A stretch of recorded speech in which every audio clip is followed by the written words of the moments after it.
بسم الله الرحمن الرحيم. Assalamualaikum warahmatullahi wabarakatuh. Alhamdulillah, segala puji bagi Allah. Wassalatu wassalamu ala rasulillah. Salawat dan salam semoga tercurah untuk utusan Allah baginda Nabi kita Muhammad alaihi salatu wassalam. Untuk keluarga beliau, untuk para sahabat beliau dan orang-orang yang mencintai beliau. Amma ba'd. Jamaah rahmatullah. Berapa banyak orang-orang yang kita kenal yang telah pergi meninggalkan kita. Berapa banyak orang-orang yang kita cintai yang pergi tanpa pamit dan tidak pernah kembali. Kita yang sedang menikmati hidup ini sejatinya akan berpisah dan bergabung dengan mereka. Jabatan yang sedang didudukinya, kekuasaan yang dimiliki, kesuksesan yang diraih, popularitas yang menyebabkan dia dikenal oleh semua manusia mungkin di Indonesia ini, akan tinggal cerita. Rasulullah sallallahu alaihi wasallam dalam hadis Aisyah radhiyallahu anha bercerita, "Kana Rasulullah sallallahu alaihi wasallam kullama kana lailataha min Rasulullah sallallahu alaihi wasallam." Nabi alaihi salatu wasallam setiap kali bermalam di tempatnya Aisyah, biasanya beliau di akhir malam itu keluar dari rumah. Padahal kita tahu Aisyah radhiyallahu anha adalah istri Nabi yang paling Nabi cinta. Tapi di akhir malam beliau menyempatkan diri keluar dari rumahnya Aisyah. Kemana? Kemana beliau pergi? Ilal Baqi. Menuju ke Baqi. Ke pemakaman yang berada di kota Madinah. Lalu beliau berkata, "Assalamualaikum dara qaumin mu'minin." Beliau mengucapkan Assalamualaikum, wahai negeri orang-orang yang beriman. Wa atakum ma tu'adun. Telah datang kepada kalian apa yang dijanjikan kepada kalian. Kita ini sering mendengar tentang kematian, tentang dahsyatnya kematian, tentang kehidupan setelah kematian. Tapi sebagian kita itu lalai, lengah. Maka Nabi mengatakan kepada mereka, telah datang kepada kalian apa yang dijanjikan kepada kalian. Nikmat kubur, azab kubur. Ghadan mu'ajjalun. Besok ditunda. Artinya ada orang-orang yang belum mati. Wa inna insyaallah bikum lahiqun. Dan kami insyaallah akan bergabung dengan kalian. Allahumma ighfir li ahli baqi'il qarn. Lalu beliau mengatakan, ya Allah ampuni buat orang-orang yang mati di Baqi. Hadis rawahu Muslim. Ahibati fillah.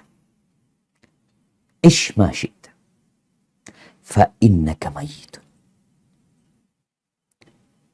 Jibril alaihi salam berpesan kepada Nabi kita Muhammad alaihi salatu wasallam mengatakan, hiduplah semaumu.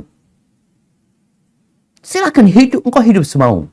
Mau ikut aturan, mau gak ikut aturan, mau bersenang-senang saja, mau beramal soleh, mau berlelah riah untuk menggapai ridha Allah, atau engkau mau tidak peduli. Ishma syi'ta fa innaka mayyitun. Engkau pasti mati.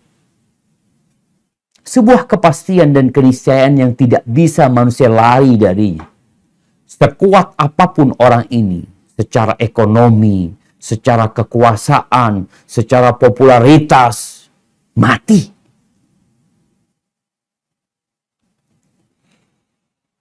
Kalau dikatakan kepada kita, 30 hari lagi kamu akan mati.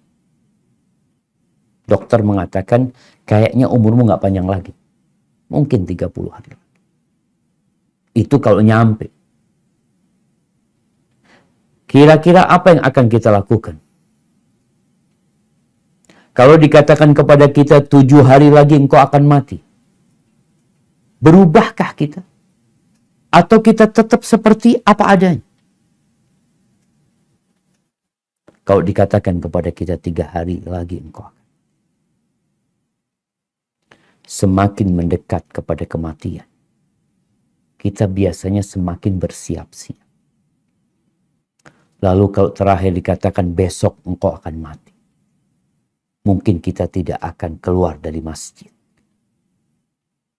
Mungkin kita akan duduk, berzikir, bertasbih, membaca Al-Quran, kita akan sholat, kita akan minta maaf kepada orang-orang yang pernah kita sakitin, kita akan bertobat kepada Allah Azza wa Jalla. Mungkin seperti itu yang akan terjadi. Sedangkan sejatinya kita ini udah divonis mati. Bukankah di surat Az-Zumar ayat 30-31 Allah Jalla Jalaluhu mengatakan innaka mayyitun wa innahum mayyitun. Innaka mayyitun. Mati. Ini dikatakan kepada Nabi Muhammad SAW. Dan orang-orang bakal mati semuanya. Abu Jahal mati, Abu Lahab mati, Fir'aun mati, Namrud mati. Tapi orang soleh juga mati, kita lihat. Nabi Adam meninggal dunia, Nabi Nuh meninggal, Nabi Ibrahim meninggal. Nabi Ishak, Yakub, Yusuf, semua meninggal dunia.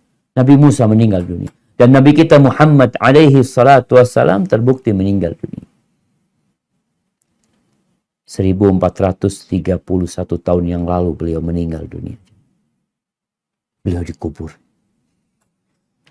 Ana ingin mengajak antum membayangkan kalau antum mati besok, lalu antum diantarkan ke kuburan, ingat nih. Sekarang yang sedang di rumah, coba pandang-pandang keluargamu. Yang laki pandang istrinya. Pandang anak-anaknya. Yang istri pandang suaminya, pandang anak-anaknya. Kira-kira kalau engkau mati besok, kemudian engkau dimakamkan, adakah mereka yang mau mendampingi dirimu di kuburan? Nggak ada. Sebagaimana engkau tidak mendampingi ayahmu ketika mati. Atau kakekmu ketika mati. Kawanmu, sahabatmu. Ketika mati, engkau tidak mendampingi dia. Engkau tinggal dia. Dan kita pun akan ditinggal seperti itu. Baik. Untuk membayangkan kengerian kuburan. Sejatinya kita lihat ya. Rasulullah SAW mengajarkan kepada kita setiap sholat. Sebelum salam. Setelah di awal kita Allahu Akbar. Lalu kita baca Al-Fatihah. Lalu kita baca surat, lalu kita ruku, kita bangkit dari ruku, kita sujud, kita duduk, sujud, berdiri lagi. Dan di akhir sebelum salam, setelah rangkaian ibadah ini, Nabi mengajarkan doa kepada kita apa? Alaihi salatu wassalam, Allahumma inni a'udzubika min azabil qabr. Ya Allah, aku berlindung kepadamu dari azab kubur. Kita belum bicara neraka jahanam. Mulai dengan azab kubur. Awal manzilin min manazilil akhirah. Tempat singgah pertama dalam perjalanan menuju ke akhir. Wa a'udzubika min azabi jahannam. Baru kita berlindung kepada Allah dari azab neraka. Kebayang. Kalau antum di kamar. Di rumah. Dikasih rumah. Kasih ruangan kosong. Dimatiin lampunya, lalu antum nggak disiksa, cuma ditinggal di situ, tanpa handphone, tanpa listrik, tanpa apa-apa, sendirian udah antum di ruangan itu selama 1 tahun. Apa yang akan dirasakan? Setahun kelamaan, sebulan aja. Di ruangan itu tanpa handphone, tanpa kawan. Kita akan stres. Makanya ada orang-orang yang na'udzubillah bunuh diri, dia berpikir dia selesai dari semua hujatan, dari semua masalah, dari semua problematika, dia mati bunuh diri. Engkau akan sendirian di sana, lebih parah lagi engkau di sana.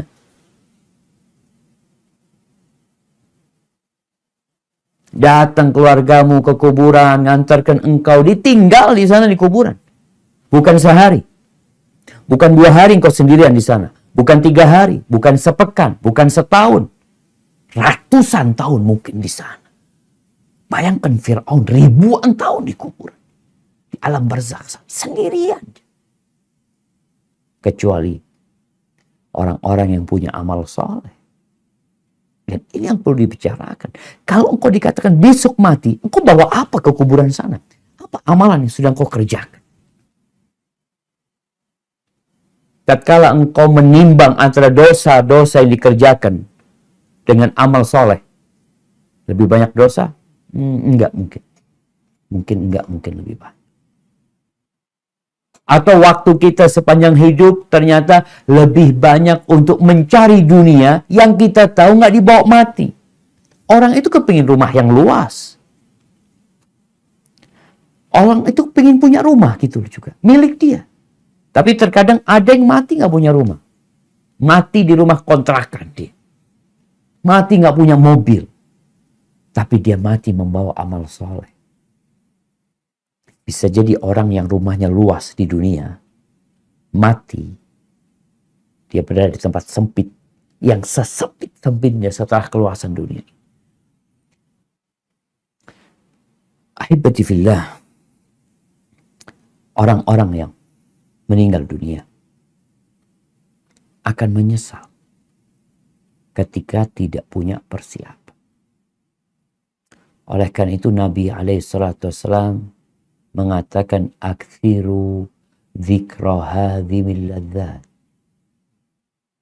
Kalian perbanyak mengingat penghancur kelezatan. Penghancur kelezatan. Gimana jemaah? Bayangin Ana sekarang di sini, Ana bisa ngobrol sama antum, ada kawan-kawan di sini. Ana merasakan asik, Ana bisa makan, berjumpa sama teman, berjumpa dengan orang tua bersama anak. Tahu-tahu, tak. Semua diputus, kita taruh di ruangan yang sempit. Sempit-sempitnya. Lalu kita akan ditanya, man rabbu? Ma dinu? Man nabi?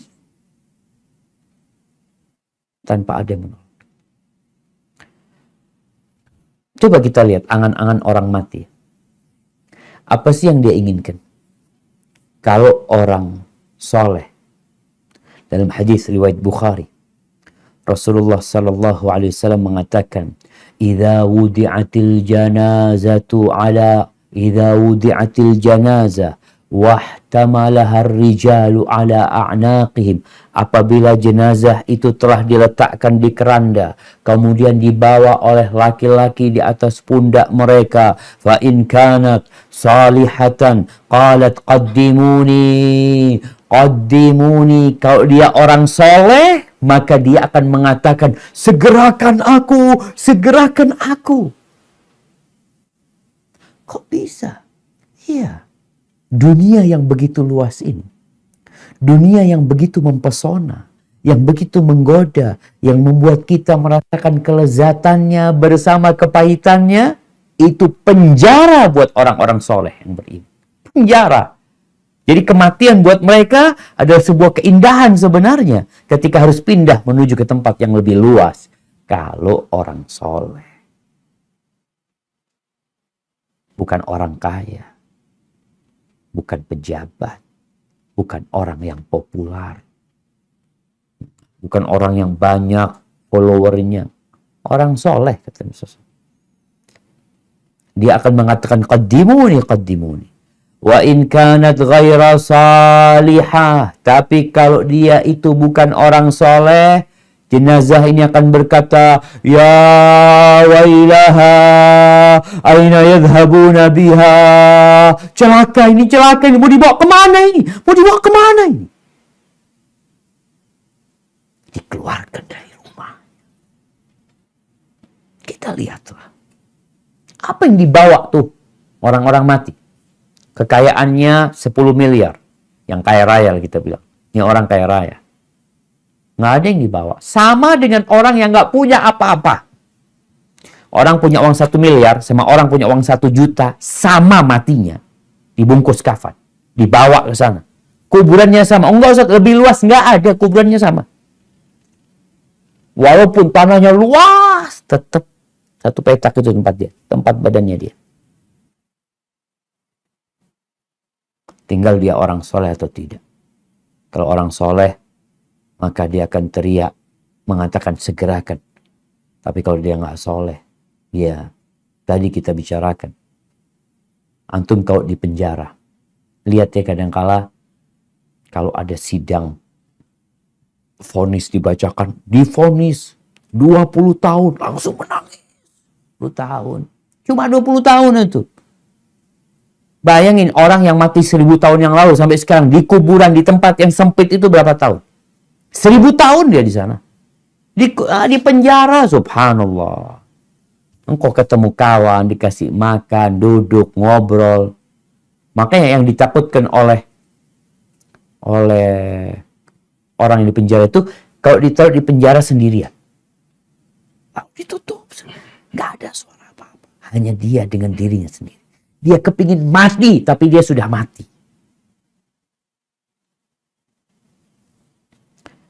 Di hadis Bara bin Azib radhiyallahu anhu, ketika Nabi SAW menceritakan tentang dicabutnya nyawa, kemudian dikembalikan ke kuburan, lalu dikatakan yunadi munadin minas sama, ada yang menyeru dari langit mengatakan an sadaqa abdi. Ketika ditanya tanya man rabbuk, man nabiyuk, dia bisa menjawab. Ada yang menyeru dari langit mengatakan an sadaqa abdi, benar hambaku. Ini kalau orang benar. Ditanya man rabbuk, rabbi Allah. Madinuk Islam. Ma taqulu fi hadzal rajul alladhi bu'itsa fikum? Muhammad sallallahu utusan Allah. Tapi kalau orang ini fajir, orang yang imannya ikut-ikutan, nggak ada keyakinan di dirinya, hanya lisannya yang mengatakan, hanya status yang berada di KTP dia muslim, tapi dia tidak meyakini hal itu dan tidak tampak dalam perbuatannya. Ketika ditanya man rabbuk, madinuk, man nabiyuk, sami'tun nas yaquluna faqultu. Aku mendengar orang katanya Allah, katanya Muhammad, katanya Islam. Aku ngomong kayak gitu.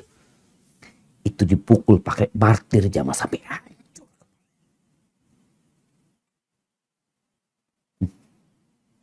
Mau minta tolong sama siapa?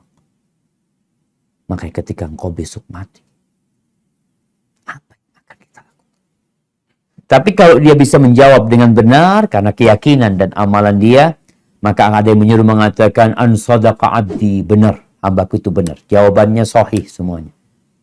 Fa'afrishuhu minal jannah wa albisuhu minal jannah. Berikan dia kasur dari surga. Berikan kepada dia pakaian dari surga. Tempat yang sempit itu tahu-tahu jadi luas, jadi indah. Waftahu lahu baban ilal jannah. Dan bukakan bagi dia pintu ke surga. Nggak sendirian sudah jemaah. Orang tuh sendirian kalau pegang handphone bisa bertahan dia. Gimana kalau di kuburan? Dibukakan pintu surga, dia melihat keindahan surga. Kata Nabi SAW, fayatihi min rauhiha wa tibiha. Datang aromanya, wanginya kepada dia. Wa yufsah lahu fi qabrihi madda basari. Dan kuburan yang sempit itu diluaskan di alam barzakh sana buat dia sepanjang mata dia memandang. Dia tidak terkurung lagi. Lalu manusia ini kan tetap kalau sendirian di rumah yang bagus, di tempat yang indah, kalau sendirian nggak nyaman dia.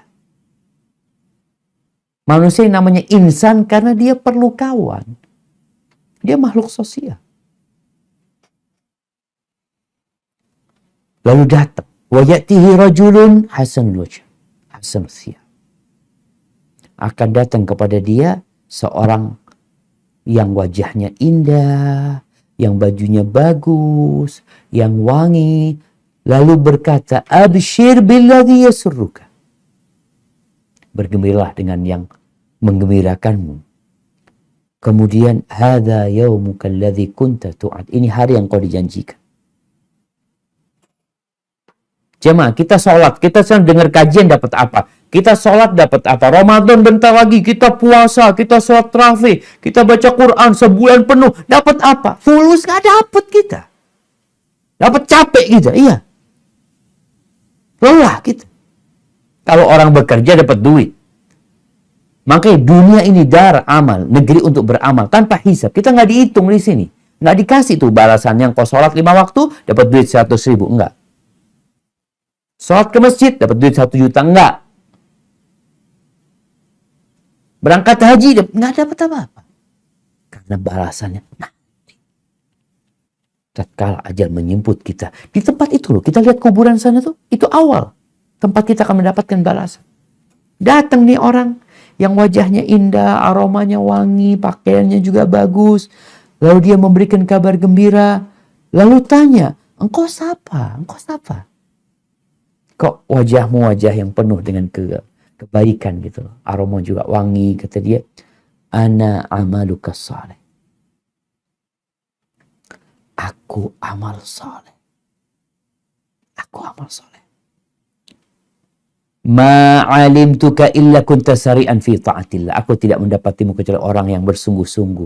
Segera kalau beramal soleh. Berbuat maksiat, jauh. Subhanallah. Ini orang kalau amalnya baik. Lalu dia mengatakan, Rabbi ajil qiyamas sa. Ya Allah, segerakan kiamat. Karena dia melihat surga tuh.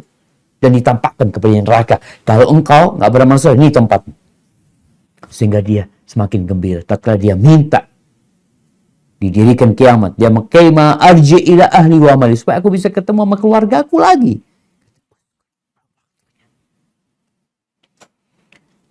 Tapi kalau orang jahat, kalau dia orang jahat, orang yang jauh dari ketaatan, maka akan ada yang menyeru dari langit mengatakan, an kadzaba abdi, dusta hambaku itu. Fa'afrishuhu minan nar, berikan karpet kasur dari neraka buat dia di kuburan.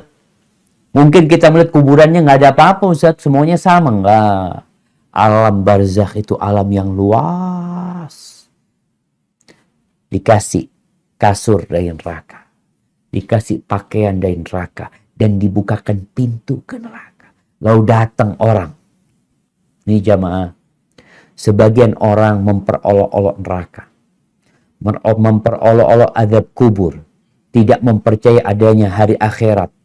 Ketika masuk neraka, oh nanti aku ketemu sama orang-orang terkenal. Ketika itu engkau hanya akan ingat sama diri sendiri. Kiranya kalau orang ini dibakar tangannya, lalu datang orang terkenal, dia akan peduli sama orang terkenal itu. Kalau datang kepada dia wanita yang cantik, yang dia sukai, dalam kondisi tangannya dibakar, dimasak, dia akan melihat kepada perempuan tersebut. Kalla wallahi. Dia akan sibuk dengan tangannya yang dibakar. Bagaimana tahu tangannya dibakar, kakinya dipotong-potong, matanya dicongket. Lalu berpikir ketemu dengan orang-orang terkenal nanti di neraka. Rasakan di dunia aja engkau.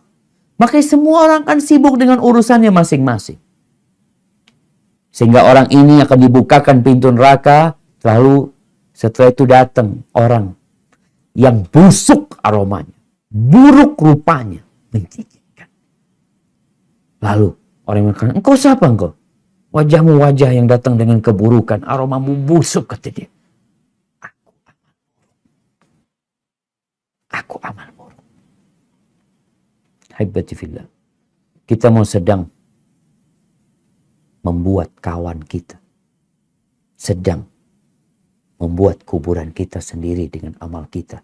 Tentunya dengan taufik dari Allah Azza wa Jalla. Maka banyak balak yang beramal soleh. Di antara yang diinginkan orang mati itu bersedekah.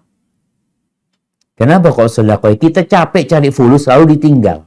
Ini orang pintar apa enggak? Punya rumah seluas 1 hektar. Dia punya mobil, punya perusahaan, mati ditinggal semua. Engkau bener nggak engkau manusia cerdas? Katanya engkau doktor. Kok ditinggal semuanya itu? Ya, orang yang cerdas adalah orang yang membawa hasil kerja dia ke kuburan. Di surat Al-Munafiqun ayat 10 sampai 11. Allah Azza wa Jalla mengatakan, wa anfiqu mimma razaqnakum min qabli an ya'tiya ahadakumul maut. Infakkan dari apa yang kami rizkikan kepada kalian sebelum datangnya kematian.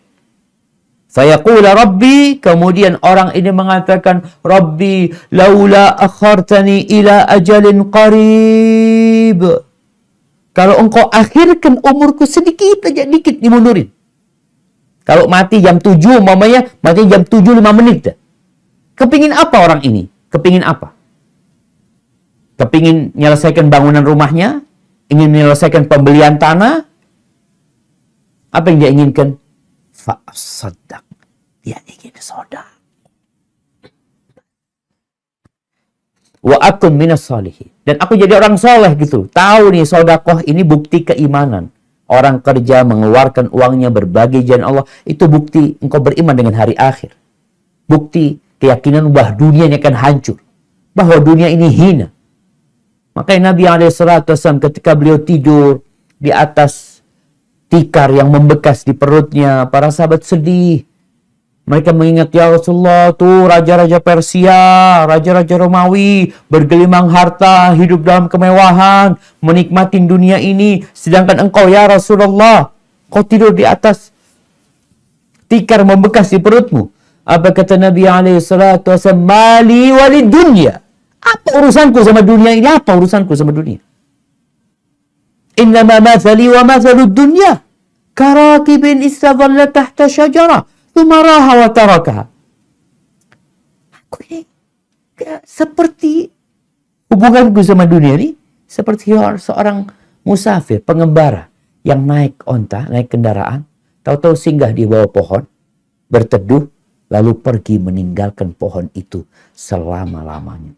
Dan Nabi kita SAW di kuburnya itu sudah 1431 tahun. Hidup di dunia cuma 63 tahun. Bayangin tuh orang-orang yang hidup di dunia. Berapa lama hidup di dunia? Lebih lama di kuburannya sebelum nanti di akhirat. Walan yuakhirallahu nafsan idza jaa ajaluha wallahu khabirun bima ta'mal. Allah nggak akan menunda apabila ajal itu sudah tiba. Kebanyakan orang mati ini yang akan dia sesali karena menunda-nunda. Hebati filah, depan kita Ramadan, saudara. Engkau mau tobat kapan? Apakah engkau masih makan haram? Engkau masih riba? Apakah engkau masih berzina? Engkau masih ngambil hartanya orang, masih korupsi, masih meninggalkan sholat? Kapan engkau akan bertobat? Oh iya nanti. Kematian datang tanpa engkau tahu dia datang. Maka hebati fillah, saatnya kita bersama-sama mempersiapkan diri untuk menyambut bulan Ramadan ini dengan bertobat, membersihkan hati. Ya, kalaupun kita nggak sampai ke bulan Ramadan, kalaupun kita mati punya niat baik. Mau menghatamkan Quran, mau sholat malam, mau berbagi di bulan Ramadan, mau iktikaf, niatkan semua kebaikan. Tapi sekarang kita mulai berubah dan menunggu waktunya tiba. Hadza wallahu a'lam bishawab. Mungkin itu yang bisa saya sampaikan. Kurang lebihnya mohon maaf.